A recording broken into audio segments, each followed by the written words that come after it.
Hello. Hello. हाँ sir, Tiwari साहब बोल रहे हैं सर? जी बोल रहा हूँ। सर मैं भोपाल से मीना आमखरे बोल रही हूँ सर। जी बोलिए। हाँ सर, नमस्कार सर। आपसे कुछ चर्चा करनी थी, कर सकती हूँ? जी बोलिए ना। सर आपका मैंने लेख पढ़ा है। जी आपने जो लिखा है आरक्षण के विषय में, जी जी जी तो उस विषय में चर्चा करनी थी। तो जी। आपने लिखा है जो आरक्षण के लिए लिखा है, और हाँ हरिजन शब्द का भी उपयोग किया है सर उसमें आपने, हाँ है ना सर? तो हाँ। आपको जानकारी होगी सर, आरक्षण क्यों मिला लोगों को, आरक्षण का आधार क्या था? नहीं नहीं, आप उसको मैडम पूरे लेख पढ़ो तो सही। नहीं सर, मैंने ऐसा नहीं लिखा है। हाँ हाँ अपना आधार कुछ भी नहीं कहने मतलब है। मेरा ये कहने मतलब है कि जो लोग ऐसे बोल रहे हैं, चलो अभी ये आरक्षण खत्म करो, फिर उसमें भी मामला उलझेगा, ये मेरा कहने का मतलब है। हाँ हाँ। मैं कहीं से इसमें ऐसा नहीं बोल रहा हूँ कि आरक्षण खत्म करो कि नहीं, आरक्षण हम लगाओ। तो खुद चाहते हैं कि सर आरक्षण खत्म हो जाना चाहिए। ठीक है ना। हम आरक्षण के समर्थक कब हैं और आरक्षण के विरोधी कब हैं? कि आरक्षण का आधार जब 1932 में गोलमेज सम्मेलन हुआ जी जी जी इंग्लैंड में, ठीक है ना सर? जी। उस वक्त आरक्षण का आधार तय किया गया था कि जो सामाजिक, आर्थिक और शैक्षणिक रूप से पिछड़े लोग हैं, उनकी एक अनुसूची तैयार की जाए। जी जी। जब देश में 1932 में अनुसूची तैयार की गई, जो सामाजिक, आर्थिक और शैक्षणिक रूप से जो पिछड़े लोग थे, जी। तो उसमें जो गरीब लोग थे, जो सामाजिक रूप से जिनसे भेदभाव किया जाता था, उन लोगों की एक अनुसूची, तो उसको क्या किया, संवैधानिक नाम क्या दिया, अनुसूचित जाति। हाँ जी जी। ठीक है ना। अनुसूचित जनजाति और पिछड़ा वर्ग, जिनकी आखिरी में जनगणना हुई, जो अपने आप को अनुसूचित और अनुसूचित जनजाति में शामिल करना नहीं चाहते थे, वो उनको बाद में उनकी जनगणना हुई तो उनको पिछड़ा वर्ग कहा गया। जी जी। हाँ। तो जो सामाजिक, आर्थिक और शैक्षणिक रूप से जिनके साथ में भेदभाव होता था उच्च वर्ग के लोगों के द्वारा, उनकी अनुसूची तैयार करके उनको भारतीय संविधान के अनुच्छेद 15(4) और 16(4) में एक प्रतिनिधित्व का दिया। सर आरक्षण तो जो राजनीतिक लोग हैं, उन्होंने आरक्षण शब्द को दे करके लोगों के दिमाग में आरक्षण घुसा दिया। अब लोग कहते हैं आरक्षण आरक्षण, ये आरक्षण नहीं है, पेट भरने का साधन नहीं है सर। इसको हमने उसकी जो व्याख्या जो कर रहे हैं हम और हमारे लोग, वो थोड़ा गलत कर रहे हैं। आरक्षण का मतलब होता है प्रतिनिधित्व, आप अपने समाज का प्रतिनिधित्व करो। जी जी जी। ठीक है ना। जब प्रतिनिधित्व का सवाल आता है तो ये आरक्षण कब तक के लिए था? जी। ठीक है ना। आपने थोड़ा वहाँ पे एक मिस्टेक लिखी है, इसलिए मैं आपसे बात करना चाह रही हूँ, नाराज मत होइएगा। मेरा मार्ग नहीं, बिल्कुल। आप तो इतनी जानकारी की बात बता रहे हो, मैं तो ये चाह रहा हूँ मेरा आप इसको थोड़ा लिख के भेजो तो मैं अपने अखबार में इसको प्रकाशित भी करूँ। बहुत अच्छी जानकारी दे रहे हो आप। सुनिए सर, आप मेरी बात सुने पूरी। जी। तो जब जो अनुसूची तैयार करी गई, तो राजनीतिक आरक्षण 10 साल के लिए था मात्र। ठीक है ना। अनुच्छेद 330 और 332 का खंड 1। जी जी। क्या राजनीतिक आरक्षण 10 साल के लिए था कि अनुसूचित जाति, अनुसूचित जनजाति और पिछड़े वर्ग के लोगों को मात्र 10 साल के लिए आरक्षण दिया जाए। अगर ये अपने समाज के प्रति ईमानदारी और भाईचारे के साथ में और सच्ची ईमानदारी से संविधान सम्मत काम करते हैं, तो इनका आरक्षण बढ़ाया जाए, अन्यथा इनका 10 साल के बाद आरक्षण समाप्त कर दिया जाए। ठीक है ना। वो आरक्षण आपने कहाँ जोड़ दिया सर? सामाजिक आरक्षण में। अच्छा, सामाजिक आरक्षण का क्या था कि जब तक ये अनुसूचित जनजाति और पिछड़े वर्ग के लोग सामान्य वर्ग के लेवल पे जब तक नहीं आ जाते, समान रूप से नहीं आ जाते, देश में जातीय भेदभाव खत्म नहीं हो जाता, आर्थिक भेदभाव खत्म नहीं हो जाता, समान रूप से शिक्षित नहीं हो जाते, तब तक इनको आरक्षण दिया जाए। लेकिन सर आज देश को आजाद हुए 68 साल हो गए, 1956 से हमारा भारत का संविधान लागू हुआ, लेकिन आज भी सर देश में जाति प्रथा कायम है। आज भी है ना, असमानता है सर। देख रहे हैं आप और हम सब देख रहे हैं कि जो अनुसूचित जाति वर्ग के लोग हैं, मैं हरिजन शब्द इसलिए नहीं बोलूंगी कि वो असंवैधानिक शब्द है।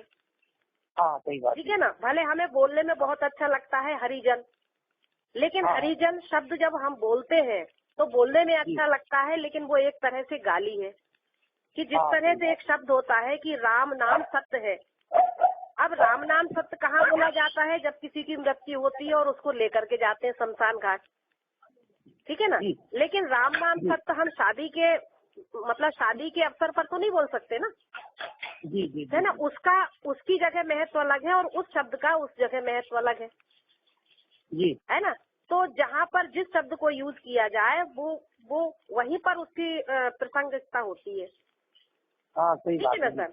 तो आपने जी, हरिजन जी। शब्द लिखा है जो असंवैधानिक है, भारतीय संविधान गलत के है, उसमें है ना, सही बात। हम उसको यूज नहीं कर बिल्कुल सही सकते। बात। दलित शब्द नहीं जी, कर जी, जी, सकते और हरिजन नहीं बिल्कुल कह सकते, है ना, जाति जी, का जी, उल्लेख नहीं जी, कर सकते। मतलब संविधान के जी, दायरे में रह करके मैं बात कर रही हूँ। जी, जी, तो जी, नहीं ठीक है ना सर। बिल्कुल सही बोला। तो आपने जो जी, लिखा कि 10 साल के लिए आरक्षण दिया था तो मतलब आरक्षण खत्म कर दिया जाए, तो मेरा सर, मैं तो भारत सरकार से निवेदन करती हूँ, एक सामाजिक महिला होने के नाते मैं तो रोटी सब्जी बनाने वाली महिला हूँ। बस ये है जी, कि जी। मैं वाच करती हूँ हर चीजों को। नहीं ठीक सही है ना। बात, सही बात। तो मैं तो तो भारत अखबार सरकार आप तक कहाँ पहुँचा, कैसे पहुँचा? जी सर। अखबार आप तक कैसे पहुँचा? अरे वो तो अभी ये क्या बोलते, हमारे एक परिचित के थे, तो मतलब उनके यहाँ बैठे थे, तो मतलब भोपाल पहुँच गया आपका पेपर। अच्छा। डॉक्टर राजकुमार साहब है, तो उनके पास था, तो मैंने पढ़ा, मैंने कहा कि अरे, तो उनके यहाँ गए थे हम जरा संबंध के विषय में।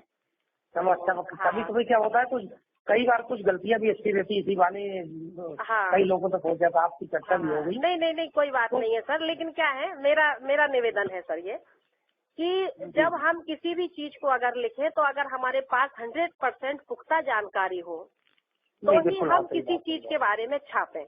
नहीं तो क्या है, विरोधाभासी में क्या होता है कि उसमें क्या होता है कि ये क्या है, धोखा खाया हुआ समाज है सर भारत का। सदियों से धोखा खाया है। इस धोखा खाए हुए समाज को धोखा देना, मैं नहीं जानती कि ये हमारा हम अपना सही तरीके से सामाजिक दायित्व निभा रहे हो। हम समाज के साथ में फिर धोखा कर रहे हैं, क्योंकि हमने पहले तो आरक्षण की व्याख्या नहीं समझी, फिर हमने संविधान के अनुच्छेदों को नहीं समझा। हम मतलब अनुच्छेद 330 और 332 को उसमें जोड़ रहे हैं सामाजिक मतलब प्रतिनिधित्व में। आरक्षण और प्रतिनिधित्व में जमीन आसमान का अंतर है। तो सर, सबसे पहली तो बात ये है कि देश में से जातियां खत्म कर दो। अगर मान लो आज आरक्षण है, तो आप भी एक ब्राह्मण वर्ग से है सर, ठीक है ना। ब्राह्मण वर्ग से है, हम तो कहते हैं SC, ST, OBC का आरक्षण सामान्य वर्ग के लोगों को दे दिया जाए और हमारा आरक्षण उनको दे दिया जाए। जैसे आज हमारे लोग लेटरिन साफ कर रहे हैं, गटरे साफ कर रहे हैं, कपड़े धो रहे हैं, टट्टी धो रहे हैं, तो हम कहती हैं ब्राह्मण वर्ग को भी धोना चाहिए, ठाकरों को भी धोना चाहिए। भाई हमारा तो है ना। आजकल तो कोई नहीं धो रहा है। नहीं। अरे सर, कैसे नहीं धो रहे हैं? आज देखिए, स्टेशनों पे देख लीजिए, हॉस्पिटल में देख लीजिए, बस स्टैंड पे देख लीजिए, आप मतलब कार्यालयों में देख लीजिए, मतलब प्रशासनिक स्तर पर देख लीजिए, और मतलब जो है शासन और प्रशासनिक स्तर पर आज भंगी जाति के लोग भंगी जाति का काम कर रहे हैं, वही लैट्रिन साफ कर रहे हैं। तो हम तो कहते हैं अगर आरक्षण चाहिए हो तो SC वर्ग का पूरा ब्राह्मण ले ले, पूरा का पूरा ठाकुर ले ले, और उनके मठाधीश और उनके जो शंकराचार्यों की गद्दियां हमको दे दे, मंदिर हमको दे देना। तो हम कहते हैं कि कहते ना, जैसे गीता में लिखा है, कर्म किए जा फल की इच्छा मत करे इंसान, है ना, कर्म ही पूजा है। तो हम कहते हैं कि सवर्णों को ये कर्म करना चाहिए, थोड़ा सा पुण्य उनको भी कमा लेना चाहिए। सही बात है ना। तो थोड़ा सा मजा आएगा कि काम कैसे होता है, गटरों में कैसे बढ़ते हैं लोग। मेरा अनुरोध आपसे ये है जी सर, कि आप इसको पूरा एक लिख के भेजिए। बहुत अच्छी बात आप कर रहे हैं। बिल्कुल। देखिए, मैं तो सर एक चीज मानती हूँ, हमारे देश में अपना व्हाट्सएप कर दूँ आपको, ये नंबर, मेल ID वगैरह सब।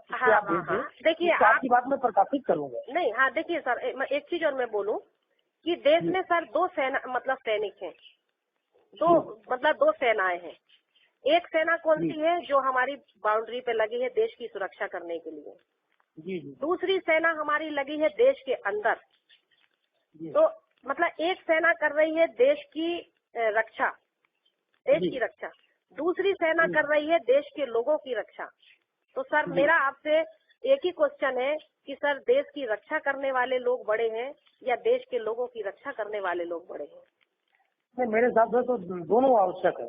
दोनों आवश्यक है, लेकिन आवश्यकता दोनों की है और मोस्ट इम्पोर्टेंट है। वो भी सेना पर मतलब सैनिक है और ये भी सैनिक है। अगर वहाँ पर अगर देश के लोगों का जो आज मान लो सफाई कर्मचारी 1 दिन के लिए 2 दिन के लिए अगर सफाई करना बंद कर दे तो देश में हैजा और बीमारी कोई नहीं बचेगा। बीमारी ना कोई ठाकुर बचेगा, ना पंडित बचेगा, ना बनिया बचेगा, ना कोई शूद्र बचेगा और हाहाकार मच जाएगा। तो सर क्या है कि जब तक इस देश में जातियां जिंदा हैं तब तक तो ये आरक्षण का ऐसा है, प्रतिनिधित्व का मामला है सर। और देश में जातियां बनाए रखने का भी एक कारण है कि हम ऊंच बने रहे, वो नीच बने रहे, हम उन पे अत्याचार करें, वो हमारा मुंह ताकें। तो सर मेरा निवेदन है कि जो सच हो उसी को छापा जाए। मेरा आपसे निवेदन है। मैं आपकी बात से सहमत हूँ। नहीं, निवेदन है। आपको बहुत बहुत धन्यवाद है। आपने बहुत जानकारी दी है, इसके लिए आपको बहुत बहुत धन्यवाद है। और मैं भोपाल आऊंगा तो आपसे मिलूंगा। आपका एड्रेस भी थोड़ा मैसेज करना, कहाँ मुलाकात होगी भोपाल में? भोपाल में सर मैं भोपाल में रहती हूँ। जब भी आप आए तो मेरे को फोन नंबर है? हाँ सर, मेरा पर्सनल नंबर है ना? तो मैं शेयर करता हूँ। मैं अगले हफ्ते आऊंगा भोपाल। हाँ देखिए सर, क्या है, आप एक संपादक हो या लेखक हो या जो भी हो। नहीं, ठीक है। भारत जो के भी लोग हो, लेकिन जो है ना, आप बहुत महान है। हाँ भारत के लोग जो है ना, चल रहे हैं आप। हाँ भारत के लोग जो है ना सर, प्रिंट मीडिया पर और इलेक्ट्रॉनिक मीडिया पर 99% विश्वास करते हैं। अगर इन लोगों के साथ में विश्वासघात होगा तो देश में कोहराम होगा।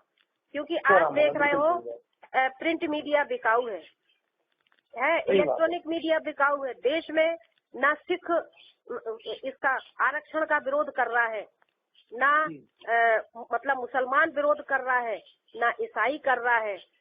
सिर्फ और सिर्फ विरोध वो कर रहा है जिन्होंने इस देश में जातियां बनाई, और वो जातियां बनाई है ब्राह्मण वर्ग ने।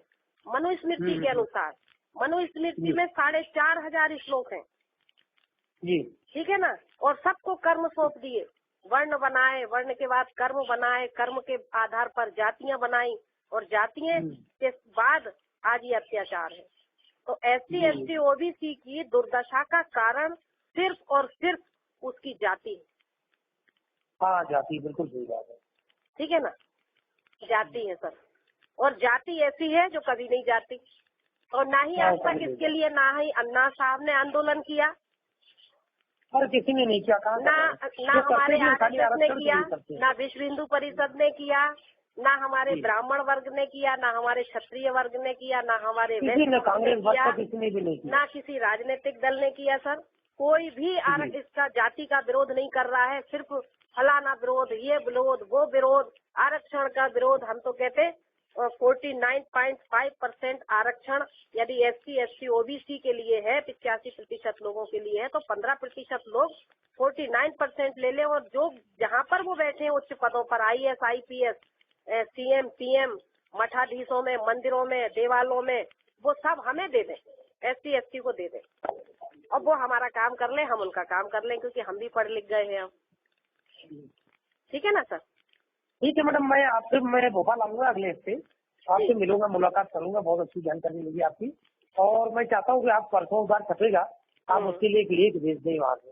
जी जी जी, आपका लेख मैंने पढ़ लिया है, बहुत अच्छे से पढ़ा है। एक बार नहीं 3 बार पढ़ा, मार्क कर करके पढ़ा है मैंने। और हरिजन शब्द ये है सर, हरिजन।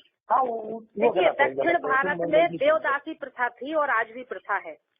जो हरिजन शब्द आपने यूज किया है, इसके ऊपर काफी विवाद हो सकता है भविष्य में। हरिजन शब्द लिखा देगा। हाँ देखिए, नहीं मतलब मेरी बात सुने सर। हरिजन शब्द जो है, दक्षिण भारत में देवदासी प्रथा थी।